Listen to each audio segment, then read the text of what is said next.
always been a more is more type of person, whether it's like my hair or my lifestyle. But in that moment, it was, if I hadn't been able to walk again, or if for whatever reason my leg didn't get better, what did I do while I could?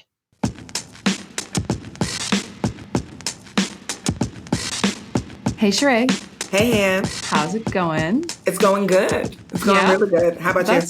It's going good. I'm so excited for this guest that we have on the show today. Especially excited because I know this is someone that you've known for like a hot minute in your life. And I find those conversations are always the best. So please tell us more about this human. You know, it's very rare that you get to know someone from like your teenage years, and, like keep finding each other over and over again and like fall more and more in love with them as a friend. And that's definitely like the vibes of our next guest. So without further ado, on our show today, we have Shyvonne Sanganu. She is decidedly a multi-hyphenate who literally cannot be contained in a box.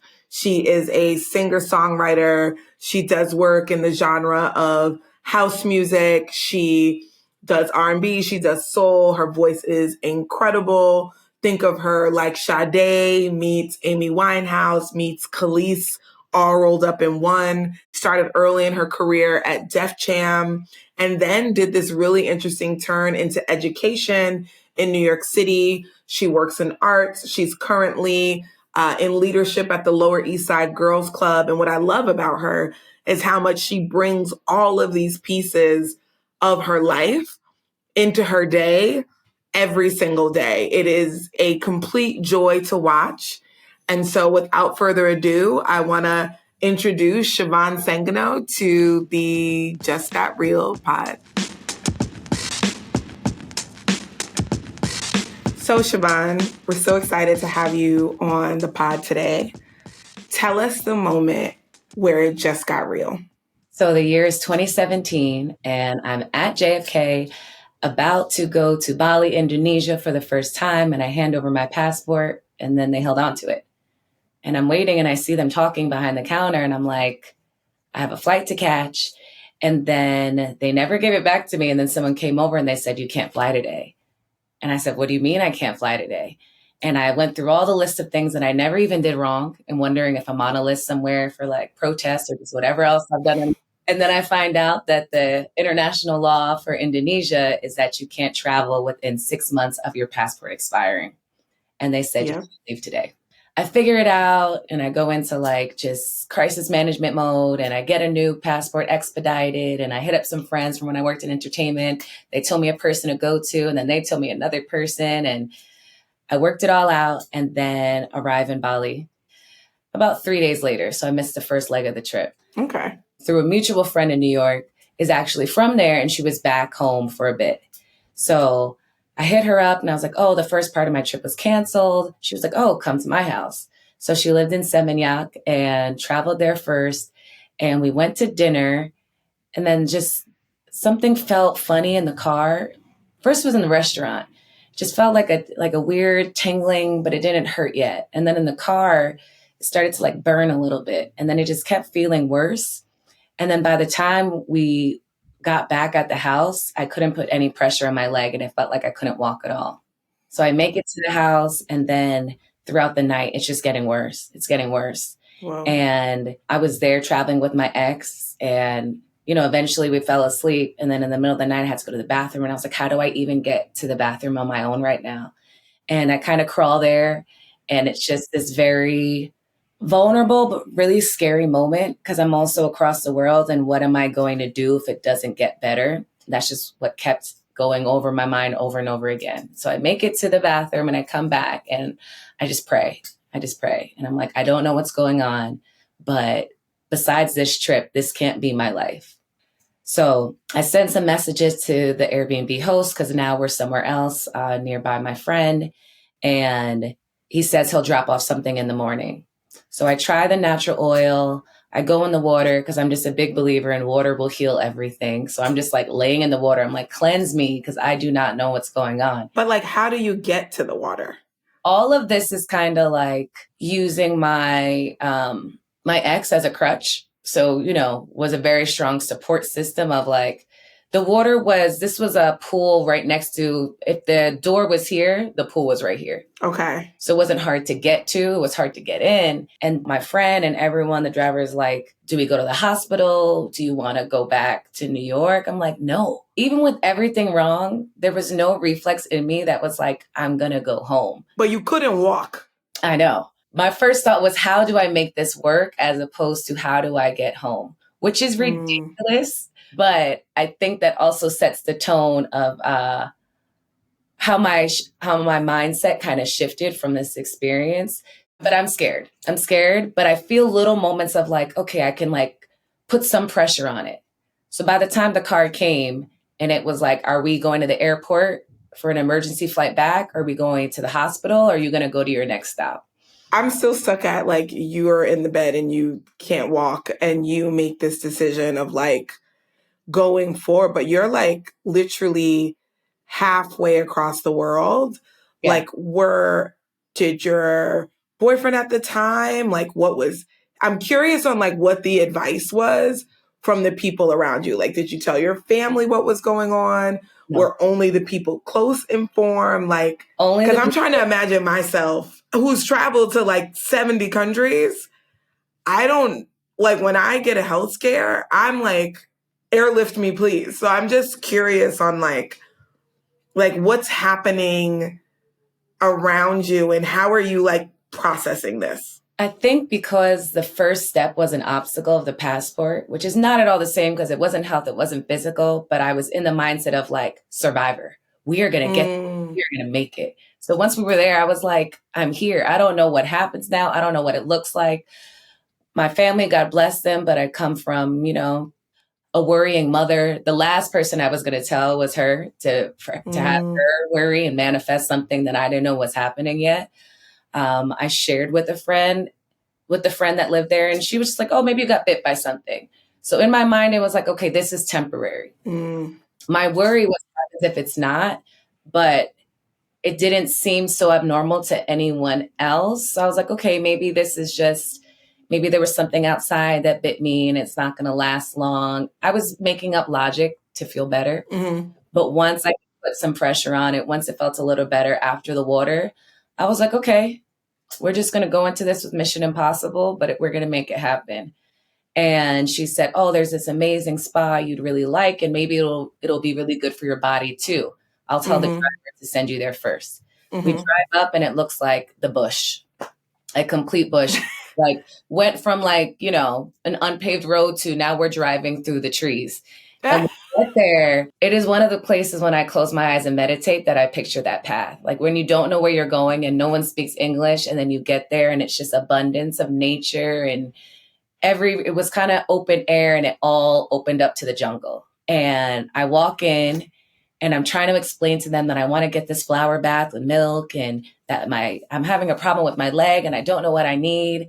And then they looked at me and they said, Shyvonne. And I'm like, okay, maybe whatever bit me is also like giving me, maybe I'm just tripping. Maybe someone put something in my food and none of this is real. Am I even here? Because how would they know my name right now? They're like, oh, your friend called, but she never told me she was going to call. So they bring us to the room and then it's like, even when you lay down in the massage bed, you just always put your head in like the pillow, but like this aroma coming up and it was like, you could see the flowers on the floor and you're breathing it all in. And then I went to at the time I was obsessed with the Sampha album for Process. So I went to put it on shuffle and then the woman starts and I hear birds chirping and I'm like, the jungle's not that close, but it's in my headphones. And I didn't realize that I played Sampha Process, the visual album, not his album. So while I'm going through this massage, while I was in pain, while I'm like, where am I and what am I doing? I'm listening to an album called The Process while I'm going through my process. Like everything's quite literal. By the time they're done, then there's the flower bath and then there's like ginger tea with a cup. But like, I just felt my body felt so much better after the massage. And every moment from there, every single thing felt like a holistic version of Survivor, where it was like, oh, do you want to go to this waterfall? But it's all the way down there. And I'm like, I couldn't walk last night. No, I shouldn't go there. But yes, let's go. Oh my God. And Anna's face. each thing that was a ridiculous obstacle led me to like unlock a different level of my experience there. And then fast forward, we are at an open mic. It still doesn't feel real. I have to look at a lot of these videos to be like, this happened. This happened. So a guy is on the, and I was like, oh, I wish I could sign up, but I want to respect the space. I don't know how they are with tourists, even though it clearly was a very touristy area in Ubud where we were. So the guy who's the MC, he's like, yeah, there's someone special in town from New York. She almost didn't make it here, but she made a special stop. And I'm looking around like, who else is from New York? And then he says, Shyvonne. So I'm looking around and I'm like, how does he know? Everywhere we went, my friend just looked out in so many ways I didn't know she was doing, but like mixed with the universe, mixed with God, mixed with nature, where it felt like a multiverse in every place. Like none of it felt real, but it felt like the realist. So that's why I love this question of it just got real. It was the realest version of everything. Like the blue is blue, the green is green, the most traumatic trauma, but also the most joy. And like, it was just so much overstimulation where everything worked out. Even when nothing was working out, everything worked out. And I thought back to that moment of like, I could have gone home and I could have missed all of this. And I've always been a more is more type of person, whether it's like my hair or my lifestyle. But in that moment, it was, if I hadn't been able to walk again, or if for whatever reason, my leg didn't get better, what did I do while I could? And I think that shifted my whole perspective of life and living every day, every 24 hours to the fullest. That also includes rest. That's been a shift that the pandemic taught me. I thought doing the most meant not sleeping. That is not healthy. We nap now. But yeah, that whole experience was just so mind blowing.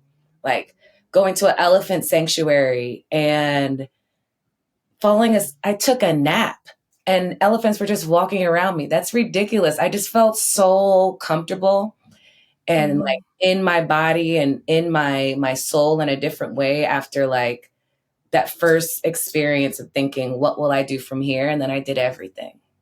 Wow. Thank you for sharing. And help me with something. At this point, your leg was feeling better, right? Yes. Yes. So you were able to like do all of these things pain-free, but it was really that first night. It was that first night.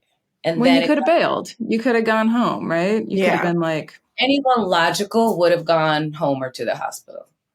Now, I think you can't sort of undersell this decision that you made to like stay, because all of like, as a person who ran a travel company, like all advice, except for like me, who probably would have also stayed, would tell you need to go to the nearest hospital and like get back to like healthcare that you quote unquote understand, right? Or like the best healthcare in the world, blah, blah, blah, blah, blah. That's a debate. I'm curious, like, have you always been a person that would have made that decision to stay? No. Huh. That came with a lot of challenges and like, I think all of my adulthood has just been facing fears in different ways. So I had a fear of heights growing up. I had a deep fear of bridges. So when I saw that bridge collapse in Baltimore a couple of weeks ago, like, that was I used to get in trouble for asking questions that I'd be like, I was like, who built the bridge? What did they stand on? How often do they check it? And I would put myself into this like anxiety of heights because it made no sense to me. It was probably when I started really going on roller coasters. And then when I started traveling, I was like, I want to jump off, into water, jump off a cliff. I want to jump off a boat. And then now on my birthday every year, I just want to jump into something and feel submerged. And I think it was a similar experience of I've never felt that before. And kind of the survival adrenaline of I made it. Mm-hmm. But it wasn't to say I wasn't afraid. There are many things I learned later on about my health that I think would have gotten in my head where I would have talked myself out of my healing happening so quickly. But because I could rationalize it and say, maybe it was a bug. I don't know what it was, but I'm here. I was able to really be present. The world that we know now, the world that I've experienced, in my body, outside of my body, not trusting our institutions, our systems. I don't know. I think it was my first real moment of trusting myself that I can do it. And I've done that in many different instances in my life, but it was with a certain level of calculated risk. So I'm born and raised in New York. I did all the things, but like I'd stand next to my friends when they did certain things. So I'd be like, you can get on that bike, but I don't do motorcycles. So I'm going to meet you at the club. 17, and we shouldn't have been there in the first place. But I knew if I wanted to do that, I could be safe on my way to do it so that I could still do what I want to do. But I knew once I introduced my family or anyone else that would be, you know, understandably concerned, the definition of real would change. And I didn't want that. It's no one's ever said that on the show. Like this idea that the definition of real changes depending on who you talk to and whose vantage point is deciding what's real. And I find that like such an interesting point, especially when it comes to you. We have a mutual friend that always says Shyvonne is unreal. Like this is like a sentence that's always in our group chat. So I think that it's just interesting that you like put it that way. And this idea that for any of us, the things we're striving for, the ways we're trying to live our lives, seen through someone else's lens, are like literally imaginary. Yeah. My younger brother told me once that my life is like on TV.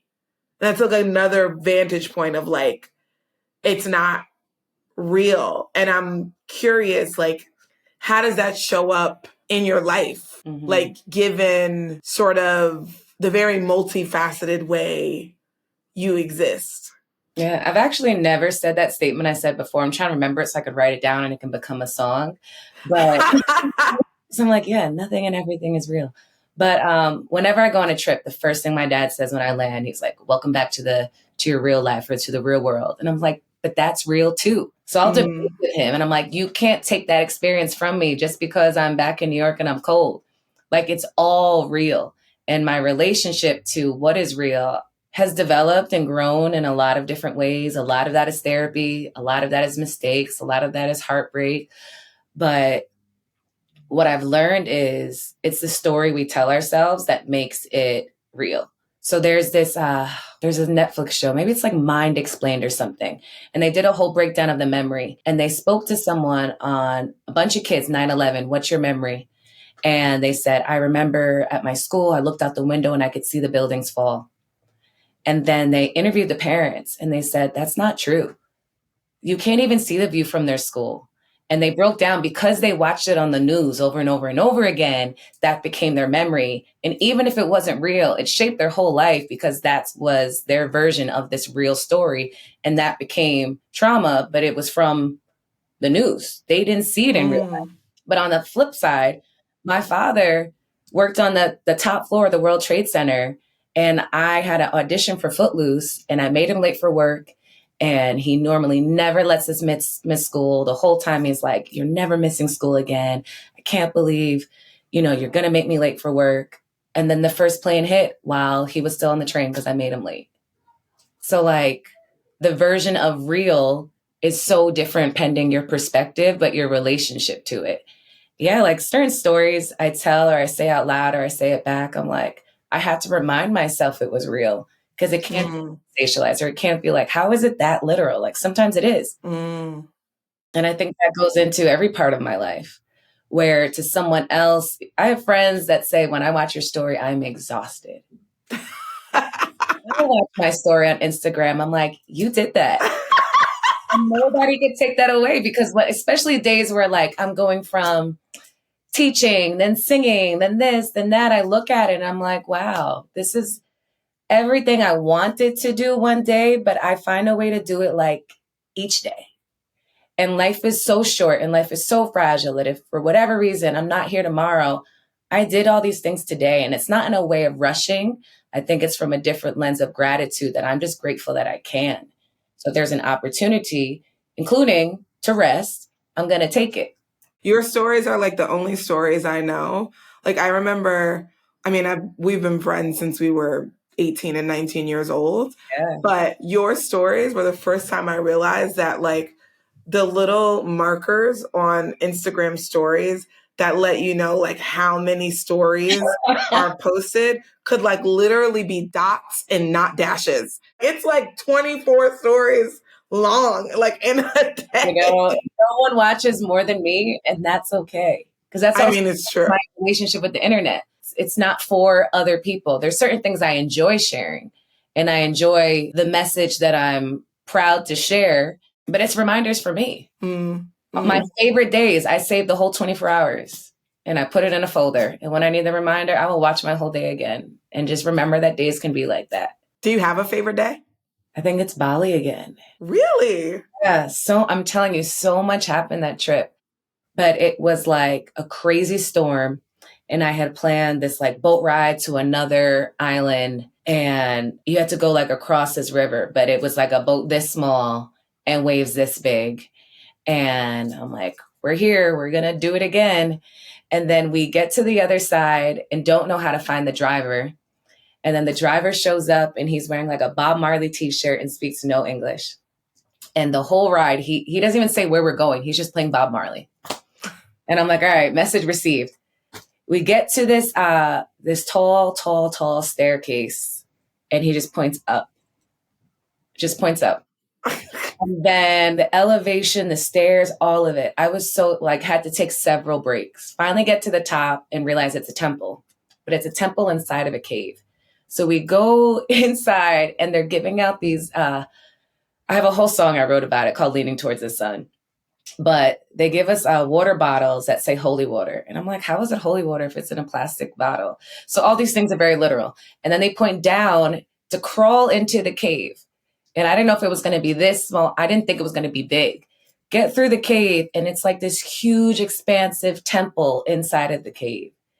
And there's a woman crying, and I'm asking someone else what's going on. They're like, oh, people come here for healing.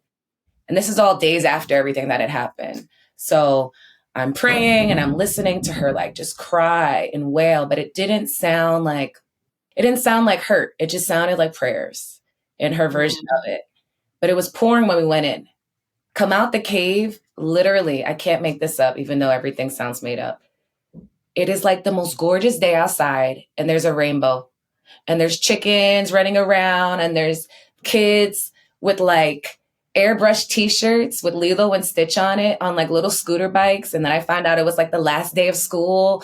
Like everything from there, I had no idea where I was going. And it was 5 stops. And every stop was just like, where am I? But it started off in a storm. It's the same lesson again. Like every time it was the same lesson. And like there are so many beautiful days and I'm grateful for them all. And it doesn't have to be like a beach in Bali. I can have the most amazing day at Orchard Beach, as you know, Sheree. Like, I'm not picky with my water, but there were certain experiences on that trip that just reminded me of the abundance of life and to not limit what my experience can be, because then things just kept getting better. Wow. First of all, the whole coastal storm situation is, I'm very impressed that you decided to go into it. Sheree and I have had our own dose of that too. And I'm not sure I'd repeat some of those experiences if I had the choice. No. I'm curious. I was worried, but then the guy who was like, rowing the boat, because it was small, he was chilling. Right. He's just playing Bob Marley like, it's fine. Yeah. You're like, okay, must be okay, right? Yeah. Yeah. So I'm so curious, after you had this series of experiences in Bali, how did that change your relationship with experiences once you got home? Yeah, I think it changed a lot. Challenged in different ways, because once again, this was 2017. But I think for every major trip, major meaning like, whether it is further overseas or like my experience in Cuba, there was always this one extreme moment of like, how is this happening right now? And how do I get out of this situation? Every single time. Cuba, the day I got there, Fidel Castro died. 9 days in mandatory mourning. You can't drink. You can't celebrate. There's secret police everywhere. I also was like on this mission to bring money to an ex-Black Panther who helped Assata Shakur escape, like the most, and without a phone. Like all of these things are happening. But because I went through what I went through in Bali, I was like, I could do it. I could smuggle this money to this ex-Black Panther, of course, while we're in Fidel Castro's. Of course I can do it. Yeah, I feel like that physical challenge being met with so much beauty just reshapes my life of like what impossible means. So just leaning into the my life part, you've alluded to it a bit here and there around being a singer, about being a songwriter, but you're also an educator and you're also traveling to Cuba on covert missions and in Bali discovering like temples inside of cave. I'm just like, make it make sense. But really, like, I think the whole point is like, it doesn't, like, it's your lived experience and it's the way you've chosen to live in this, like, the best thing I can equate it to is like this very maximalist sort of existence. Can you talk about like how this shows up for you in the worlds you're making professionally? Yeah, I love that you use the language, the worlds that I'm making, because I think it's an intentional choice that you can be a product of it. And when we look around, that's a lot of energy to take on.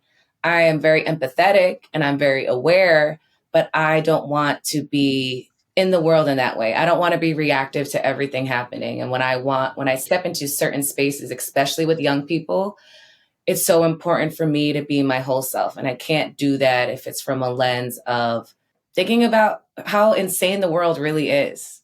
And I bring it into the classroom and and I'm more on the admin side now. And I teach one class, it's called Grownish, where it's career exploration. And it's the definition of being, maximalist. We have an hour and a half. And I'm like, all right, my lesson plan is something down to every 5 minutes. And we'll work with the partner and they're like, how will we do this in an hour and a half? I'm like, I could do this in 40 minutes. It's just about like being intentional with the time that you have while you have it.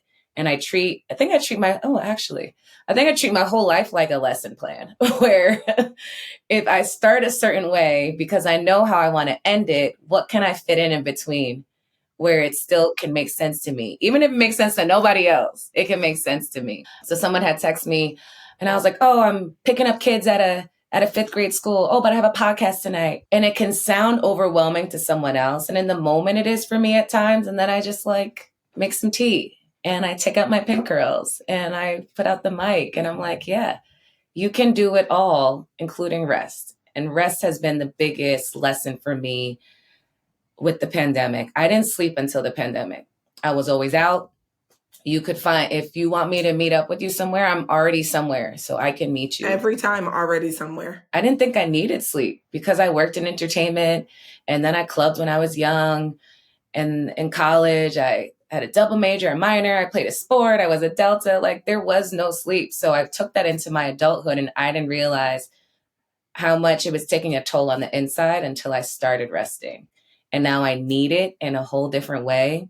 But I've learned to use that as a balance of like, how can I do the most while still taking care of myself?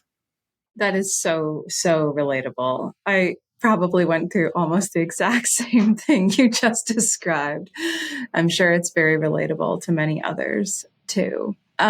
Speaking of how you bring this into your professional world, I also wanted to touch on something you mentioned in your like whole maximalist life. Like you did athletics in college, if I am not retired, but yes. Yes. I'm like, I think I know this fact, right? And so you mentioned something earlier about like the physical challenge of things, like the physical challenge of what you were doing in Cuba or what happened in Bali with your leg. And I'm curious, do you think that that has something to do with it? Because it is a very different existence to like go through something physical than to not. And I'm curious how you perceive that, especially with your background. I think sports will always instill discipline and persistence if you're paying attention to it. Like anything else, if you're there just to win, you can miss all the lessons. But I'd even say Delta taught me more about discipline and perseverance than even track and field did. But it was because it was happening at the same time. I pledged my sophomore year of college and I was 18, but also my, Division I AA. But once you have a football team, once you have a basketball team, they're getting all the scholarships. So I'd asked my coach, how do I get more? Like I'm out of state. Like I was also working. I just was always doing something. There's a pattern. But he said, I don't know, break a school record. So I said, okay. So my junior year, I broke the school record in discus. And he passed away a couple years ago, but I remember he wrote on my Facebook wall and he was like, someone beat your record. And I was like, but I had it first. And that's it. That's it. Like, it's not about comparing, but sports gives you a different level of like competition where if you know who you are, it can be really healthy. But yeah, whether it's sports or arts, I just think everyone needs something that's challenging them growing up, or they miss out on that lesson, that transferable skill of like figuring it out and knowing how to challenge yourself in a healthy way. But it can be like, I'm not even good at pool. And I'll be like, I'll beat all of you. Like, it's just a competition thing and I can't help it. And then my friend, Jasmine really got me into pickleball, and I'm definitely not the best. They have t-shirts, they have a team, like they're really about it. But I'm like, I'm just gonna do it. And I think that's what sports taught me. You are navigating many things. You have a competitor spirit, largely against yourself. I feel like a lot of this is like you facing fears, you against you. What are the next things that you're like taking on? And I would love to know, what dreams are you trying to bring back or focus on, or maybe bring new? Yeah, dreams. I want to let go of any version of scarcity mindset that I have left and just really challenge myself to not fall into a comfort zone. And as much as I've done all these different things and I've lived all these different lives, there's certain things that I'm like still comfortable in, that once I left my ex, once I left my last nonprofit, I'm like, if I left these situations where I still had so much love and care, kind of anything can get it. So if it doesn't align, it can go. And if it does, I want to lean towards that. And travel is a big one. I finally did, global entry, and I don't even have my next trip planned, but it's going to come because now I did it. I'm about to move back to Brooklyn and pay more rent than I should, but then the money's going to come. So I just want to keep setting myself up for the opportunity for the universe to meet the work that I'm doing, as opposed to staying comfortable and knowing like, this can work if I do it like this. But like, life has shown me that all these things could work if I'm open to maybe doing it in a different way too. And then with music, I've really enjoyed kind of the transition it's taken in different ways for me, where I think especially as an educator, and because I don't go out as much as I used to, which the average person would not say that about me, but they don't know how much I used to do. But I just really want it to be an experience. I used to do a lot of like clubs and shows and parties, but I can't ask my friends to meet me at 2 a.m. anymore. So like, what's something that I want to be at? Therefore, I can add to an experience in someone else's day. And even in, social media in this world, it's something that you experience in real life, in community and with people. So January, I released a project called In My Element, and the show was in a planetarium. And you can see videos of it, but it's not the same. It's not the same. And like, there's a song I have called Be Like Water, and there's water all around you 360, and trust in the wind. And you can see like the branches blowing. And I want to be as big as nature. I want to surrender to the seasons. And yeah, I think nature, the past year or so, has been my biggest motivator of like, it's supposed to change. And if you want that full bloom season, you're going to have to rest, and you're going to have to plant, and you're going to have to get mad water and mad sun, and then rest again, and then do it again. I think all forms of my dreams are connected to that. And then like investing in my future and having a family one day. But there's certain things that are out of my control, which I'm okay with. I just want to know that when it comes, that I'm in the right place to receive it. Because people's dreams be knocking and they miss it because they can't even hear it. Like, I heard you. Okay, ready. Truth. Dreams do come knocking, and you really have to be ready for it. You talk a lot about, you've talked a little bit on this show, I should say, about being an educator. I'm curious if you bring these kinds of amazing stories and lessons that you're sharing with us now to the humans that you educate. And if so, how? How do you do it? It's so funny when Sheree refers to our friend who says that I'm unreal. Like, I think every other day they're trying to figure out like, who are you? And I'm telling them every day, but they're still like, who are you though? Because I really try to be intentional with what and who I bring into these experiences. So there's a program I lead called New Girl City, which is championed by City Council and the New Majority. Sheree's come and been a guest for us there. And they're like, how do you know her? And I'm like, oh, since we were 18. And then we went to see another friend. How do you know them? Oh, well, Manushka, the owner of the company, Colorway, we looked at each other and like, when did we meet? He was like, you were working at Cold Stone as like a teenager and my brothers were picking you up. And I was like, oh my gosh, I forgot about that part of my life too when I was singing at Cold Stone for ice cream.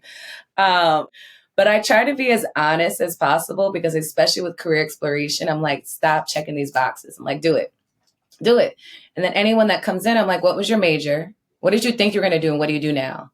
And I think if someone told me in high school that I wasn't signing up for forever, I would have tried more things. I have a different relationship to change now. But when I was young, I was like, this is the plan. And I was pre-law. And even though I did all these other things and I still did music, I was like, the plan is you're going to have this job forever. Because we came from a generation where our parents had jobs forever.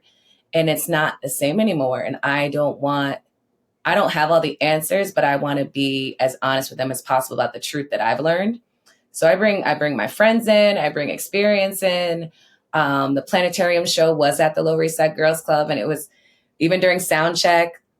And like my saxophonist is incredible. And she played for Beyoncé and Renaissance and, like all these different people from different worlds, and we're having sound check and then a class peeks in and I'm like, don't peek in, just come in. So I want to bring them, with healthy boundaries, of course, but I really like to bring them into my world as a definition of like, you can be every woman and you can decide what that actually means for you. You mentioned Beyonce and her saxophonist being your saxophonist, which is like humble brag, like, it was just for this one show, but that's all I need. All I ever need. We usually do a record scratch at the end of the show. But I think it could be fun to do just a hot take of what are your favorite and least favorite Cowboy Carter songs. Ooh. So this is a tricky question for me. Because there's 27 songs. So it's such a long album. I was like, it's still going? It's still going. She's still going. How do you sleep? Like, are you okay? Speaking of doing the most, overall. I love the context of the interludes. Like each interlude made me look up a different person. Each interlude made me think about not even country, because I wouldn't say this album makes me feel of country music. It makes me think of Black American culture that I wasn't raised in because I'm first generation. And that moment at the party where everyone's listening to it, I'm just interviewing our friends. And I'm like, where are your parents from?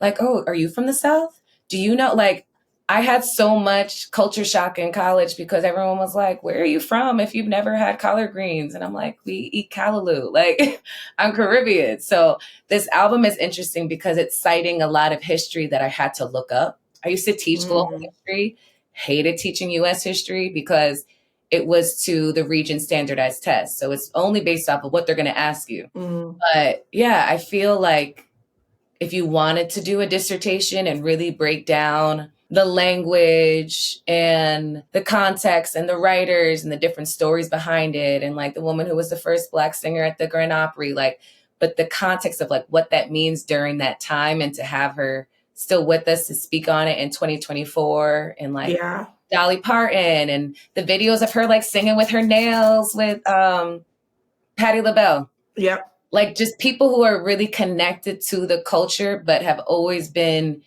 boxed in with like country artists. Like Dolly is a huge philanthropist. Like she is, I love me some Dolly Parton. I love her hair. I love all the things, but think about like how much she was sensationalized because of her body.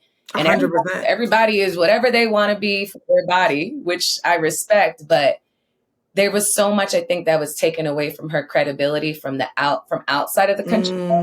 It made me think of a lot of different people and realizing how much context we don't know about their stories because we didn't have social media. Made me want to do a deep dive on several different topics.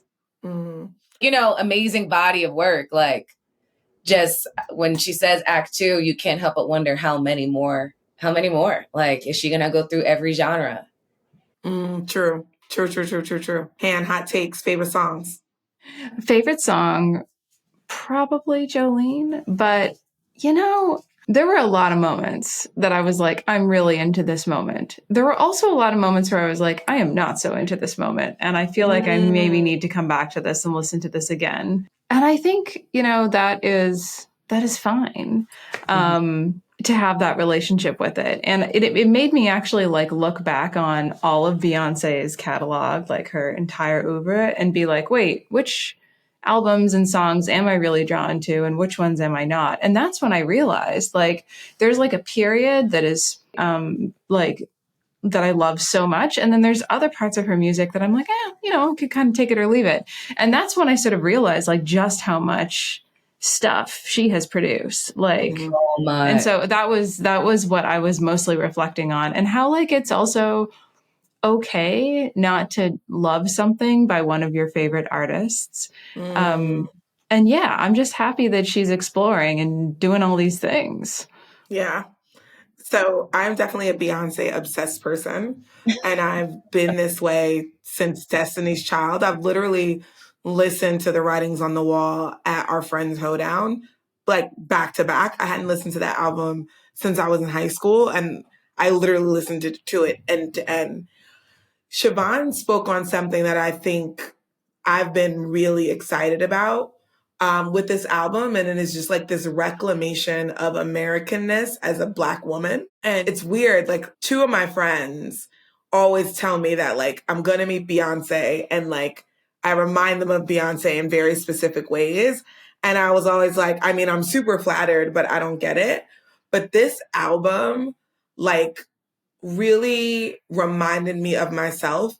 I've always been uneasy with especially like African American rejection of the American flag, African American discomfort with Americanness.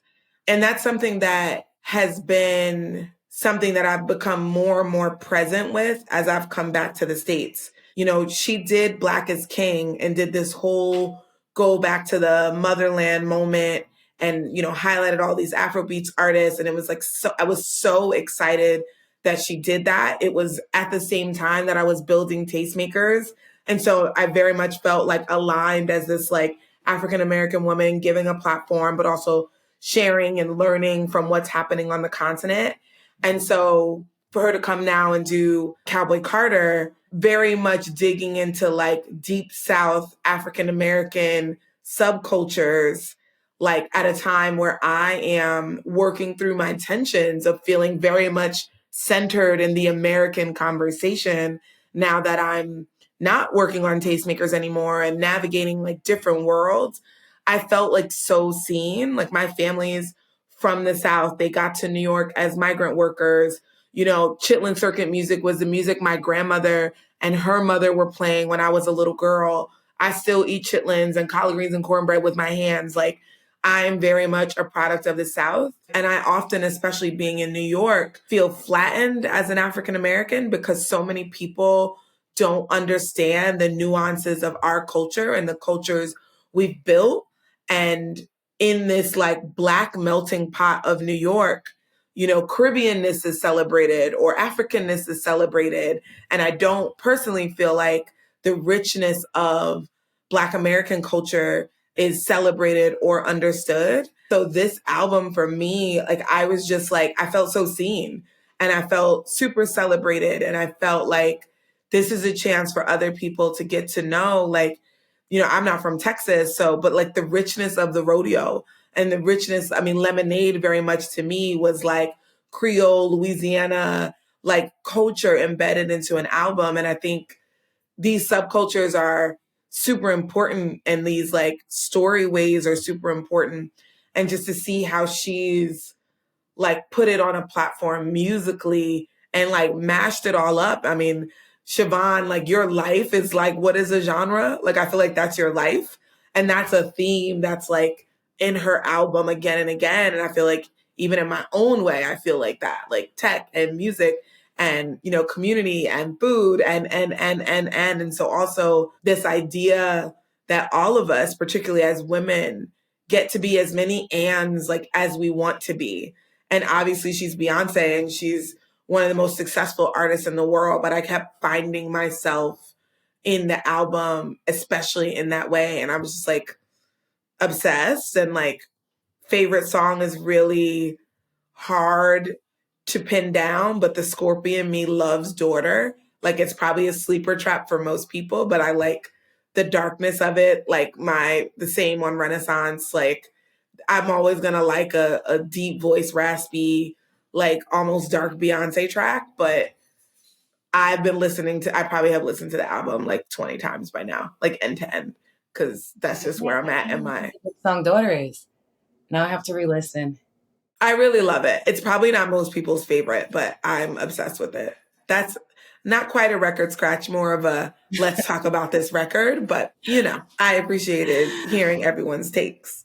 I really appreciated hearing yours. They're making me want to like go listen to it more and again now. In different settings. Mm-hmm. You hear it differently. Mm-hmm. One of the things I forgot to mention when I was listening to it, so this was the little record scratch, like because it's so much about Americana, and I had literally right before putting that album on just printed off the questions that I need to study for my citizenship test.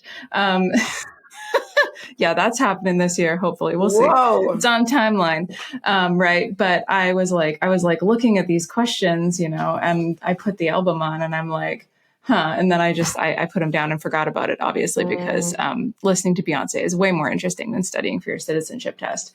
But they're very interrelated. Who knew? Who knew? Who knew? That is the record scratch. Who knew? It's your study guide.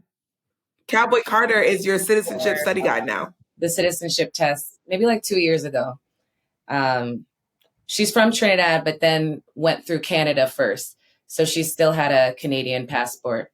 So, but my mom's also legally blind. So it was really hard to study for the test. I'm like finding all these recordings and we're doing all these things. And there's a program I used to teach for when I first started teaching. And it was called Fresh Prep.